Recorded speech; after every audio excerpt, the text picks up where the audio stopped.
Dans cette vidéo, je t'explique le travail à faire aujourd'hui dans ton cahier de maths, dans ton fichier, pages 86 et 87. Pour les deux premiers exercices, tu as des cartes, comme je t'avais montré dans mes autres vidéos. Il te faut calculer le résultat obtenu quand tu ajoutes tous les points de tes cartes. On t'a montré le premier modèle, à toi de faire la suite pour chacun des exercices. Pour l'exercice numéro 1, on doit s'appuyer sur les doubles. On regroupe les doubles pour calculer plus rapidement. Dans le premier modèle, on a regroupé 6 et 6. On les a mis sur les branches de l'arbre à calcul qui se relient. Pour le deuxième, c'est déjà fait. On a trouvé le 8 et le 8. Tu calcules ce double et tu rajoutes 1 pour trouver le résultat. À toi de trouver le double qui se trouve ici dans ce calcul. Tu écris bien ton double au début, là où les branches se rejoignent, pour dire que c'est le calcul que tu fais en premier. Puis tu rajoutes ta dernière carte à la fin. Pour l'exercice suivant, c'est exactement la même chose, sauf qu'au lieu cette fois de regrouper les doubles, tu regroupes les nombres qui font 10. Tu cherches les compléments à 10.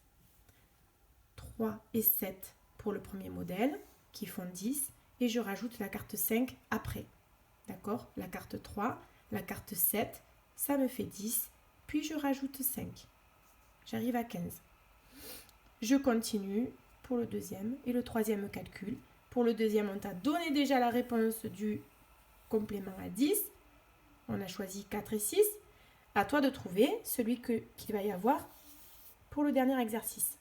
Ici, regarde bien les cartes. Tu mets ensemble les cartes qui font 10 et tu rajoutes la dernière.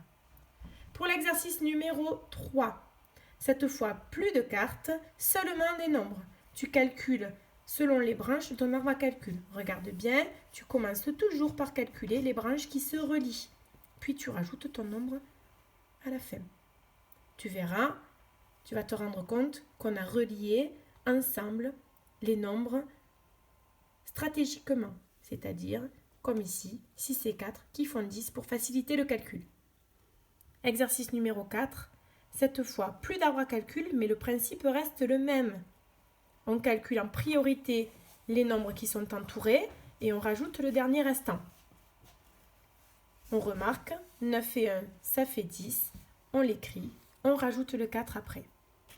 Résultat 14. Une dizaine, 4 unités, 14. Attention ici, tu as 4 nombres. Ils ont été reliés 2 par 2. Puisque 6 et 4 est un complément à 10, 5 et 5 également. Tu écris tes résultats ici avant de trouver le résultat final.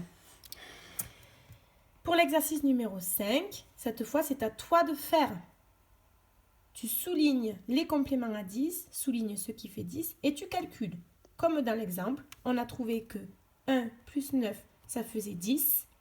On a rajouté 4, 10 et 4, 14. Fais bien attention, ils ne sont pas forcément à côté comme dans le modèle, hein. Ils ont été éloignés, mais c'est par eux que je commence mon calcul. Je n'ai pas d'étape intermédiaire comme là où je devais marquer mon 10 et mon 4. Cette fois, je marque directement mon résultat. À toi de le faire pour les calculs suivants. Tu cherches les compléments à 10, tu les soulignes, tu les calcules en premier et tu rajoutes le dernier nombre. Ça te donne ton résultat. Quand tu as tout fait, tu finis les tracés à main levée qui sont en bas de ta page. Voilà, pour Imen, la couleur au centre, c'est du orange. Je te souhaite bon courage, bon travail!